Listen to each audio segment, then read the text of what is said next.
Hello friends, welcome to my channel. Enlightenment to go book का ये second episode है। पहले एपिसोड में हमने बिलीव्स, वैल्यूज़ और इंटरप्रिटेशंस को हमें किस तरह से चेंज करना है उसके बारे में जाना। तो आइए सेकंड एपिसोड में हम देखते हैं इंटेलिजेंस और इमोशनल इंटेलिजेंस के बारे में। टॉपिक है द बिग पिक्चर और the here and now. Intelligence और एजुकेशन के मामले में हम काफ़ी आगे हैं। हम अबव एवरेज हैं। दूसरी स्पीशीज से भी हम बहुत आगे हैं। कोई दो लोग हैं, उनमें कोई एक पर्सन कम पढ़ा लिखा है और दूसरा ज़्यादा पढ़ा लिखा है। तो नॉर्मली हम पढ़े लिखे लोगों को कह देते हैं कि इनका इंटेलिजेंट क्वोशेंट बहुत ज़्यादा है। लेकिन यहाँ समझिए, देखिए, जो IQ है, इंटेलिजेंट क्वोशेंट है, वो इमोशनल इंटेलिजेंस से कम इफेक्टिव टूल है लाइफ को जीने के लिए। कैसे? इमोशनल जो इंटेलिजेंस है ये ज़्यादा इफेक्टिव है अचीवमेंट्स के लिए रादर देन IQ, क्योंकि अपनी जो इमोशंस को मैनेज करना जिसको आता है अपनी इंटेलेक्चुअल पावर्स से, तो उस व्यक्ति के रिजल्ट्स ज़्यादा अच्छे होंगे। वो व्यक्ति लाइफ में ज़्यादा सक्सेस करेगा, प्रोग्रेस करेगा। इवन सच्चाई ये है कि कुछ जो IQ कम वाले लोग भी होते हैं जिनका उतना अच्छा IQ नहीं होता, लेकिन उनका इमोशनल क्वोशेंट अच्छा है, तो वो लाइफ में अच्छा कर जाते हैं। और वहीं IQ जिनका ज़्यादा होता है लेकिन उनका इमोशनल क्वोशेंट अच्छा नहीं होता, तो वो सस्टेन नहीं कर पाते। यही फैक्ट है। लेकिन जिनका इमोशनल क्वोशेंट अच्छा होता है वो सेल्फ डिसिप्लिन से, उसकी समझ से वो बहुत आगे चले जाते हैं। हम लोगों के पास एक बहुत ही लिमिटेड टाइम स्पैन है, कुछ महीने, दिन या साल जो हमें जीने हैं। सच्चाई तो यही है, टाइम हमारी सबसे बड़ी कमोडिटी है। So it is very precious. So जिसको अपने इनर डेवलपमेंट के लिए हमें यूज़ करना है। ये जो हमारा डेवलपमेंट है उसमें इंटेलिजेंस, मोटिवेशन, सेल्फ डिसिप्लिन और टाइम, ये फैक्टर्स काम आते हैं। ये हमारे पर्सनल ट्रांसफॉर्मेशन के लिए कह लीजिए। और ये बात समझने के लिए अपने नज़रिए में बदलाव लाकर ही हम कर सकते हैं कि हमारे पास टाइम की कमी है, हमारी लाइफ बहुत प्रेशियस है। और यदि हमने अभी भी इस बात को नहीं समझा तो हम इनर ट्रांसफॉर्मेशन करना शुरू भी नहीं करेंगे। ह्यूमन और एनिमल दोनों के पास कॉन्शियसनेस होती है। एनिमल्स को सेंटिएंट बीइंग कहते हैं क्योंकि उनके पास माइंड होता है। उनकी लाइफ का बेसिक पर्पस होता है सेफ्टी, खाना और प्यार। यही ह्यूमन बीइंग का भी होता है। लेकिन ह्यूमन बीइंग की जो कॉन्शियसनेस है वो लिमिटेड नहीं होती। सो ब्रॉडर पर्सपेक्टिव से देखें तो ह्यूमन बीइंग जो है उसके पास कॉन्शियस एक्सपीरियंस करने का सुनहरा अवसर है विद लेजर एंड एंडाउमेंट, क्योंकि हमारे पास अवेयरनेस है, हमारे पास ability to self consciously charge लेने की एबिलिटी है, अपनी रियलिटी को एक्सपीरियंस करने की एबिलिटी है,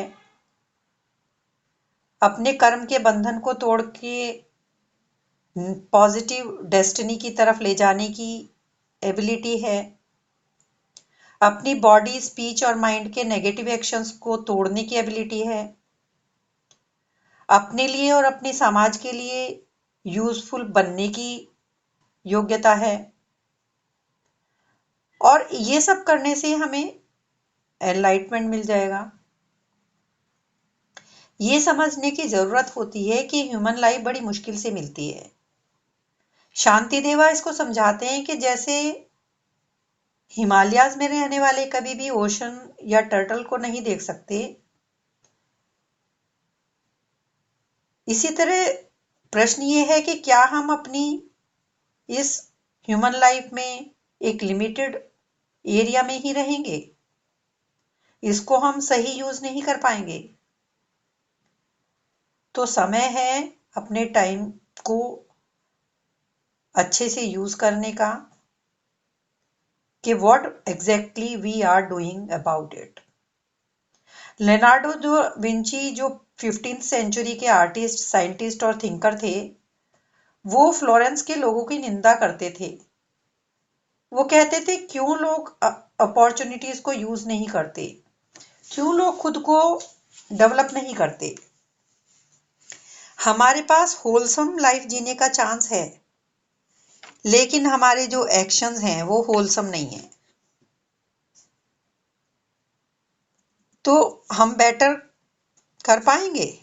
नहीं, क्योंकि हम तो लोअर रेल्म में ही जी रहे हैं। हम तो दुनिया की मिजरी में ही फंसे रहते हैं। जब तक हमारा ध्यान सिर्फ डिप्रीवेशन, फियर, हॉस्टिलिटी, डर, निंदा इन पे ही लगा रहेगा, तो हम एथिकल कैसे बन पाएंगे, बेनिवोलेंट कैसे बन पाएंगे?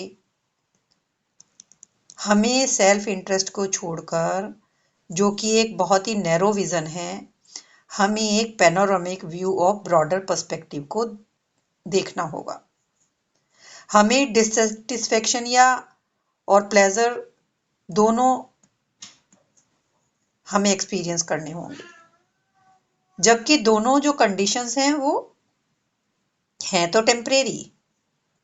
सो परमानेंट सोल्यूशन ये है कि हमें पैराडाइम शिफ्ट करना होगा, और वो होगा हमारी कॉन्शियसनेस से, जहां हमें ये याद रखना होगा कि हम प्रिविलेज्ड हैं। हम कॉन्शियसली अपनी मेंटल डेवलपमेंट का चार्ज लेंगे अपनी पीस को पाने के लिए। Not blind believes but the simple and patient application of mental practice. हमें अपनी लाइफ का ऑब्जेक्टिव डेवलप करना चाहिए और प्लेस प्रॉपर वैल्यू। मीन्स हमें अपनी लाइफ की ऑर्डिनरी समझ जो है उससे निकल के हमें ये समझना है कि हमारी लाइफ बहुत स्पेशल है। जितना ये बात हम समझने में सक्सेसफुल होते रहेंगे, हमारी लाइफ की प्रॉब्लम्स कम होती रहेंगी।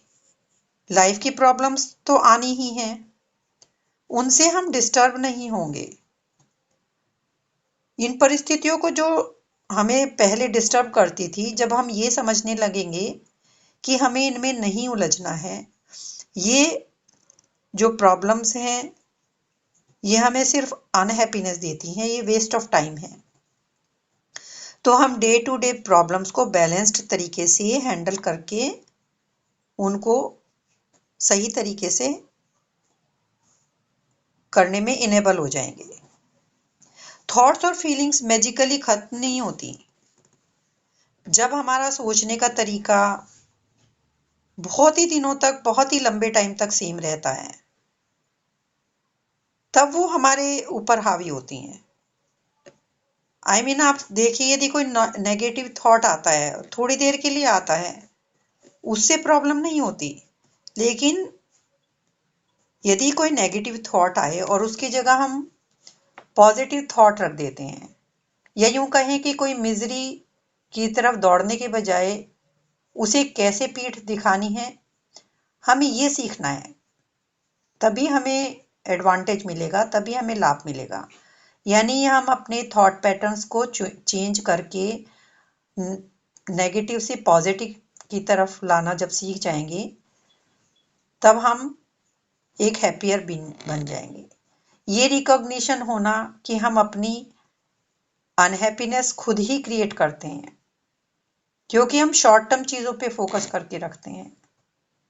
तो think of the bigger picture, और you can say overvaluing हम क्या करते हैं, एक्सटर्नल सर्कमस्टांसिस की करते हैं और इंटरनल चीज़ों की अंडर वैल्यू करते हैं। तो ट्राई टू रिकॉग्नाइज कि जो हमें ह्यूमन बीइंग बने हैं ये कितनी मुश्किल से हम बनते हैं। Recognise the real ability and opportunity for inner growth we possess. Feel a deep and abiding sense of gratitude. हमेशा एक ही विचार रखें, थॉट रखें with mindfulness and awareness. Next episode में मैं आप लोगों को बताऊंगी कि इनर वर्ल्ड और आउटर वर्ल्ड में बैलेंस कैसे बनाना आना चाहिए हम लोगों को। Thank you so much for listening.